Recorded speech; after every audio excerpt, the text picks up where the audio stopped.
According to the medical report in my top drawer, I am a ghost. The doctors were certain. They said, Vince, get your affairs in order. You won't see 2026. Well, the sun is warm on my face today.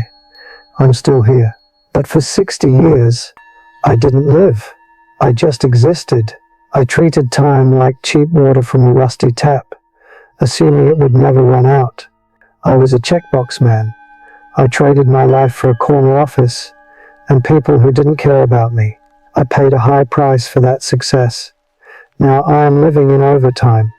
I don't have much time left to speak, but you have a lifetime left to listen. Don't let your story end like mine used to be. I want you to meet the man I used to be, the prestige lawyer. At 35, I was a god in a three-piece suit. I had the corner office on the 40th floor. I had the German car. I had the respect of men I didn't even like. I was addicted to the word busy. If my phone wasn't ringing, I felt worthless. I lived my entire life for a day that never came. Someday. You know this lie, don't you? I will relax after I make partner.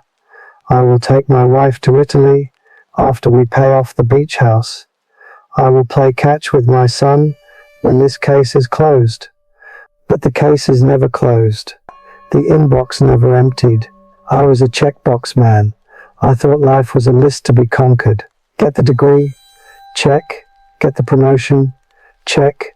Buy the house with the guest rooms nobody sleeps in? Check. I remember coming home at 10 p.m. The house was dark. My wife was asleep. My children were growing taller in their beds, and I was missing it. I told myself I was doing it for them. That was the biggest lie of all. I was doing it for my own ego. I loved the applause of the courtroom more than the quiet of my own kitchen. I had everything, but inside that expensive suit, I was starving. I was chasing a horizon that moved further away every time I took a step. I didn't own the corner office. The corner office owned me. It happened on a Tuesday. The day I finally won. I was 61. I had just closed the biggest merger of my career. The courtroom applause was still ringing in my ears. I felt invincible. I walked to the parking lot, my chest puffed out, holding my leather briefcase like a trophy. I was already planning how to spend the bonus. Then the world tilted. It wasn't like the movies. There was no dramatic music, just a sudden, crushing weight on my chest. Like an elephant sitting on my sternum, I dropped my keys. Then I dropped to my knees. The asphalt was cold and smelled of oil and exhaust. I couldn't breathe. My expensive suit was scraping against the dirty ground. And you know what I saw? I saw my briefcase lying open. Papers, contracts worth millions of dollars, were fluttering in the wind. And in that moment, staring at the bumper of a parked sedan, I realized the terrifying truth. It was all trash. If I died right there on that pavement, those contracts wouldn't hold my hand. The senior partner title wouldn't weep for me. I was dying, and the only thing I had to show for 61 years of life was a pile of paper and a bank account I couldn't access. I woke up 6 hours later in the ICU. The lights were too bright. The beep, beep, beep of the monitor was the only sound. My wife was sitting in the plastic chair next to the bed. She was asleep. In the harsh hospital light, I saw her grey hair. I saw the deep lines of worry on her face, lines that I had put there with my absence and my stress. She looked like a widow already. I survived, but the illusion didn't fully break until 2 years later.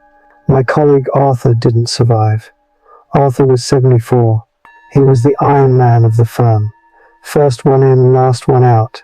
He died at his mahogany desk, face down on a client file. He never retired. He never took that trip to the Alps he kept a picture of in his drawer. I went to his funeral. It was a networking event for most people there. But then his daughter stood up to speak. She was trembling. She looked at the casket and said, "My father was a brilliant lawyer. He provided everything we ever asked for, except himself. I know he was successful, but I don't think he was happy. And honestly, I don't think he knew who I was. Her words hit me harder than the heart attack. I looked at that casket, and I saw myself inside it. I saw my son standing at the podium, saying the exact same words about me. Vince was successful, but he was a stranger. That was the moment the prestige lawyer died, and Vince, the real Vince, finally started to breathe. I walked out of Arthur's funeral, and I did the hardest thing I've ever done. I stopped running. I went into that corner office, the one I had sacrificed my marriage and my health to get, and I packed a single cardboard box. I left the awards on the wall. I left the expensive ergonomic chair. I walked out into the sunlight, and for the first time in 40 years, I didn't check my watch. The silence was terrifying at first. When you stop the noise of being important, you are left with the quiet of being human. And let me tell you, the quiet is beautiful. My wife Sarah, she didn't believe me at first. When I told her, pack your bags, we're going to Italy, she looked at me with suspicion. She was waiting for the phone to ring. She was waiting for me to cancel. But we went. We sat in a small cafe in Florence. It wasn't a fancy business dinner. There were no clients to impress. Just a plastic table, 2 slices of pizza, and a bottle of cheap house wine. I looked at her across that table. The sun was hitting her silver hair, and I saw her laugh. I mean, really laugh. Head thrown back, eyes crinkled shut. I hadn't seen that look in 20 years. I realized I had missed 1,000 versions of her while I was busy staring at legal briefs. In that moment, holding her hand, her skin thinner now, her knuckles a bit swollen, I felt richer than I ever did when I was closing $1 million deals. When we came back, I made the shift. I sold the big house, the one with the 4 empty guest rooms, and the lawn that required a landscaping crew. We bought this place, small, messy, warm, and I started this. He gestures to the canvas and the paints. Look at this. He points to a smear of blue paint. It's terrible, isn't it? A 5-year-old could do better. My clouds look like potatoes. My trees look like green lollipops. The old Vince, the perfectionist lawyer, would have burned this canvas in shame. He would have hired an instructor to teach him the correct way to paint. He would have turned it into a project to be managed. But the new Vince? I love this messy canvas. I love the smell of the turpentine. I love the feeling of the brush dragging across the fabric. I love that I can spend 3 hours trying to mix the perfect shade of yellow for a sunflower, and it achieves absolutely nothing. It makes no money. It wins no awards. It adds nothing to my legacy. And that is exactly why it is precious. It is play. I forgot how to play when I was 7 years old. Now at 81, I am learning again. I also made the call I was too coward to make for a decade. I called my son David. It was awkward. There was a lot of silence on the line. I didn't offer him advice. I didn't ask him about his career. I just said, I'm sorry, I was wrong, I missed you. We didn't fix it overnight. You can't patch a 30-year hole with one phone call. But last Sunday, he came over. He brought my granddaughter. We sat on the porch. I showed her how to paint a potato cloud. She got blue paint on my nose. She laughed. David smiled. We drank coffee that had gone cold, and we watched the birds fight over the feeder. In my old life, that afternoon would have been wasteful. I would have been checking my email under the table. I would have been thinking about Monday morning. But sitting there with paint on my nose and my son sitting next to me, I felt a peace that no bonus check ever brought me. This is the shift. It's the realization that life isn't a mountain to be climbed. It's a garden to be tended. The doctors told me I had an expiration date. 2025, they said. They looked at my heart scans and saw a tragedy. But do you know what I see when I look at this calendar? I see a miracle. Every morning when I wake up, I wiggle my toes. I listen to the house settle. I smell the coffee brewing in the kitchen, and I whisper, "Thank you." I am not the prestige lawyer anymore. I am just Vince. I am an amateur painter. I am a husband who holds hands. I am a father who listens. And I am happier with this nothing than I ever was with everything. I need you to look at me. Put down your phone for 1 second and look at an old man who cheated death. You are waiting, aren't you? You are waiting for the right time. You are waiting for the promotion, for the kids to grow up, for the bank account to hit a magic number. You are treating your dreams like they are immortal. Stop it. You don't need a heart attack to wake up. You don't need a doctor to circle a date on a calendar to give you permission to live. I am giving you that permission right now. That trip you've been promising your wife, book it tonight. That conversation you need to have with your father, call him as soon as this video ends.